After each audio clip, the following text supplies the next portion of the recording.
One of the most common questions I get asked is, how did I get into Japanese baseball?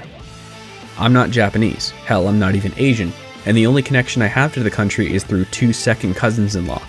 And while I did play it, baseball wasn't my number one sport growing up. I got into it for the stories, the people who make you stop and go, wait, what? People like Sadaharu Oh, the half-Chinese kid who grew up with nothing in a rebuilding Tokyo, who, without a chance encounter with Hiroshi Arakawa, may have ended up as just an electrician somewhere, instead of one of the faces of the sport.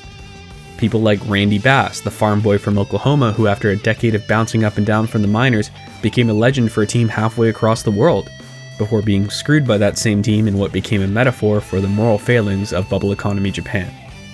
In any sport, there are hundreds of stories just like that. Unbelievable men and women who did the impossible, reached new heights, and became inspirations to millions. And there are many that go under the radar because of the language barrier or just a lack of knowledge. One such story is that of Ken Hirano. Ken Hirano was born in Nagoya in 1955. His parents ran a small hardware store in Nakamura Ward. Both of his parents came from a blue-collar background and had been star athletes in high school, but unfortunately the war had screwed up any plans they had of taking that further. When he was 4, Ken's dad bought him his first baseball glove, and Ken would wear it as the family gathered around the radio to listen to Chunichi Dragons games. When he was 6, his father died of liver cirrhosis. Ken would throw himself into baseball. He joined his elementary school's baseball team in the 4th grade and played shortstop because his father had played that position in high school. Despite growing up in Chunichi Dragons territory in a time when they had a pretty decent team, Ken came to admire Yomiuri Giants star Sadaharu Oh, and his mother bought him a poster of the Giants legend, which he would hang up on his door and take ghost swings in front of, mimicking Oh's stance. Just as he graduated from elementary school, he suffered another blow. His mother died from stomach cancer. He and his older sister Yoko were now alone. Yoko took a year off from high school to try and get the hardware store back on its feet, and Ken's life became solely dedicated to school and work. What's worse, his old escape from reality was no longer there, as his middle school did not have a baseball team. Ken would play soccer and basketball instead. After he graduated from middle school, he and Yoko decided to close the hardware store, sell their childhood home, and move to Inuyama, a town of 70,000 at the north end of Aichi Prefecture. There, Yoko and her husband would open up a coffee shop, and Ken would attend the local high school. He would once again start playing baseball, now as a pitcher, but since Inuyama was a tiny town and the local school was barely a footnote in the Aichi Prefecture baseball scene, it looked like any hope of a baseball career was over. The school did go on a run to the prefectural semifinals in 1972, but got walloped 15-4 by Toho High School. Ken drove in 2 of those 4 runs and pitched a couple of scoreless innings in relief, striking out future Yomiuri Giants catcher Kazuhiro Yamakura in the process. Perhaps because he saw any future in baseball as nothing more than a pipe dream, Ken also became an honor roll student and got a scholarship to Nagoya Commerce University, joining the baseball team there and immediately becoming one of their best players. When he was pitching, he was ace of the staff, and on his off days, he batted cleanup and played center field. In 1976, he would win Fall MVP as Nagoya Commerce won the Aichi University baseball title. Still, the Aichi League isn't typically super competitive, so Hirano got virtually no interest in the draft. He agreed to join Mitsubishi Heavy Industries Nagoya's Industrial League team, but then he got a break.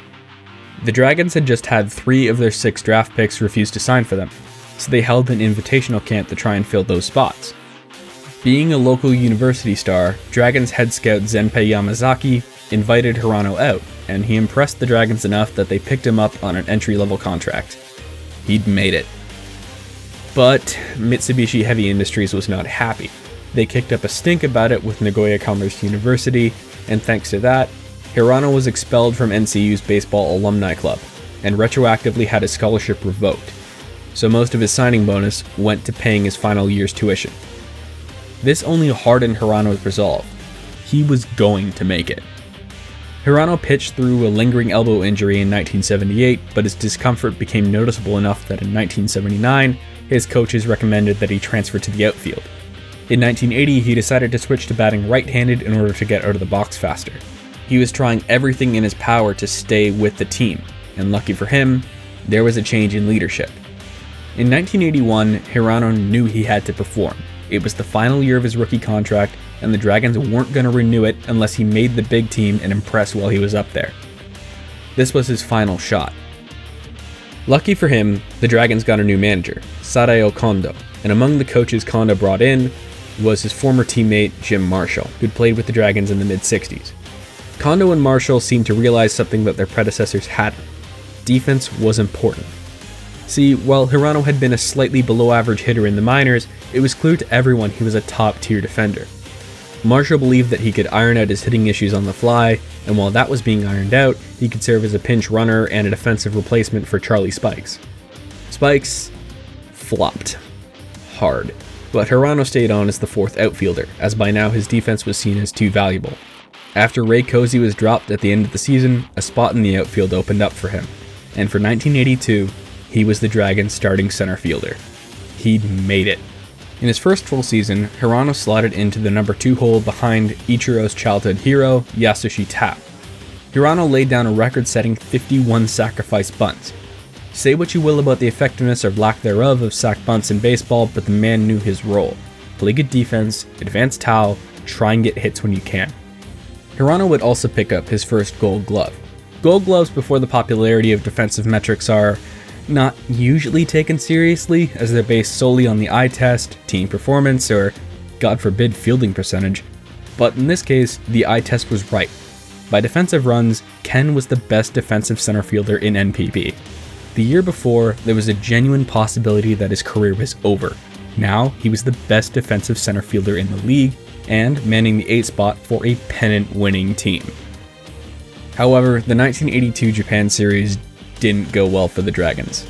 Their offense was largely shut down, their pitching turtled, and they became the first team to fall victim to invincible Seibu. Ken had a largely quiet series, save for this incident.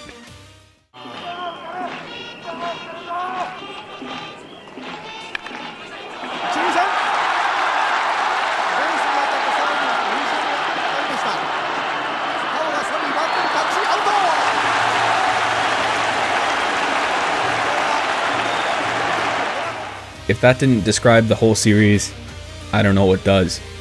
In 1983, that Dragons team would fall to pieces, and so did Ken.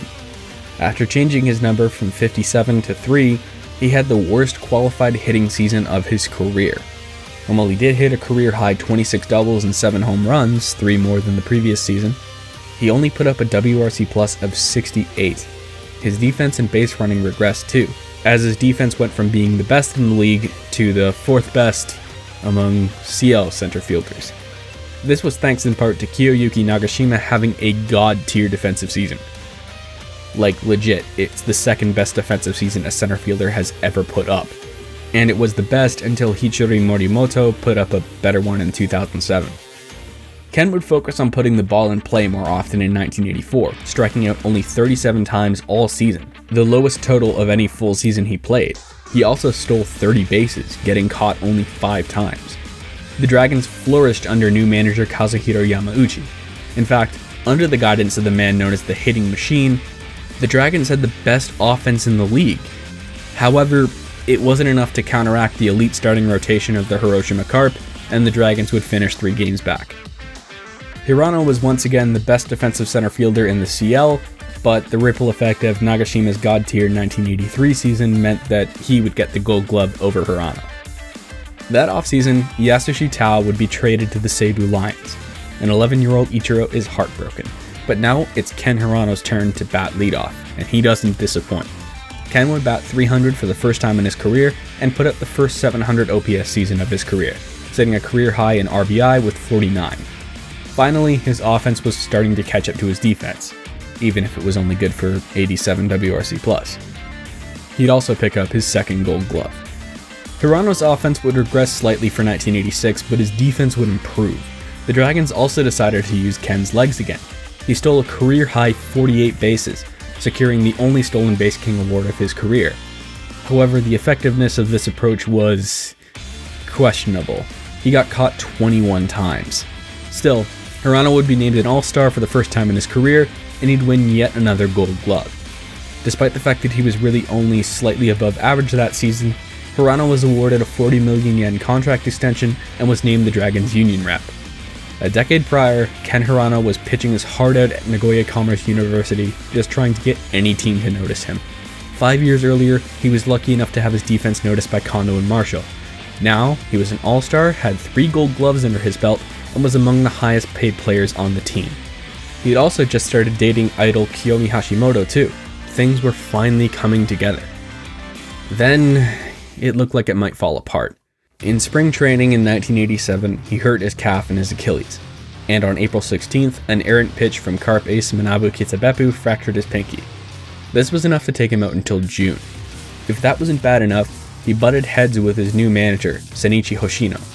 Hoshino was a big believer in wa, or fighting spirit. Ken thought that mindset was total BS. He and Hoshino would butt heads until a fateful countryside game on July 21st at Toyama Stadium. Hirano misplayed a Warren Cromartie fly ball, which allowed 3 runs to score. Hoshino would bench him for the rest of the season. His spot in the lineup would be taken up by Toshikatsu Hikono. It didn't help matters that when Ken did get into games, he was largely ineffective, putting up a measly 75 WRC+. His defense and base running were enough to keep him above replacement level, but it was barely a consolation for him. He was now riding the pine, his career having seemingly hit a brick wall. Luckily for Hirano, an opportunity awaited. And just like last time, it was thanks to our old friend Yasushi Tao. Tao had been upset with being part of the outfield platoon the Lions ran. It had netted him 2 rings, but he wanted to start every game. So he requested to be traded to his boyhood team, the Hanshin Tigers, who had some openings in the outfield. This, plus George Vukovic heading back to the States, left the Lions with an opening in their outfield. And manager Masahiko Mori knew who he wanted to fill it. Mori, known as the brains of the V9, is the most decorated man in NPB history. From 1950 until the writing of this video, the Japan Series has been contested 73 times. Mori has participated in 27 of them, and was on the winning side 21 times. So yeah, if this guy wants you on his team, that's probably a good thing. And in the spring of 1988, Hoshino called Ken into his office and told him that he'd been traded. Hirano was initially irate until he learned who he'd been traded to, the Lions. Not only did Ken jump at the chance of joining an organization that had just won back-to-back championships, but his now wife Kiyomi was from Saitama Prefecture, so she was happy with the trade too. Hirano would have the best season of his career. Along with his above-average defense and base running, he'd have the only plus offensive season of his career, putting up a 111 WRC+. He quickly took to his role as table setter, putting up career highs in batting average and on-base percentage, and that paid dividends with the big bats that came up after him in the lineup, which included Hall of Famers Koji Akiyama and Tsutomu Ito, as well as a 24-year-old kid from Oakland named Ty Van Berkelio. Hirano would once again be an all-star, win yet another gold glove, and finally pick up his first ring as the Lions took down his former team in the Japan Series. While Ken would only pick up 3 hits in the 5-game series, he still scored 3 runs as his new team dismantled his old one. Finally, with some stability, Ken's stint with the Lions was the usual. Below average offense made up for with elite defense. Now playing right field full-time, Ken set the NPB record for outfield assists with 21 in 1989. He'd pick up 3 more rings in 1990, 1991, and 1992, as well as winning the Gold Glove every single year he was a Lion. But his abilities were fading. After picking up his 9th and final Gold Glove in 1993, the Lions released him, intent on retooling after losing their first Japan Series since 1985. Ken would spend the final 3 years of his career as a player-coach with the Chiba Lotte Marines, and his career would end pretty unceremoniously. He broke his pinky again trying to stow his food tray while riding the Shinkansen, and well, that was all she wrote. Ken would continue to coach for years after this, bouncing around from team to team. He eventually ended up managing Gunma Diamond Pegasus of the independent BC Challenge League in 2016. Under Hirano, Gunma would make the BC League Finals 3 times in a row, winning it twice. They also won the Grand Championship in both years they contested it, making them the best team in Japanese indie ball. He stepped down from managing in 2019 and instead became the team's senior director, as well as doing some scouting and some commentating on the side.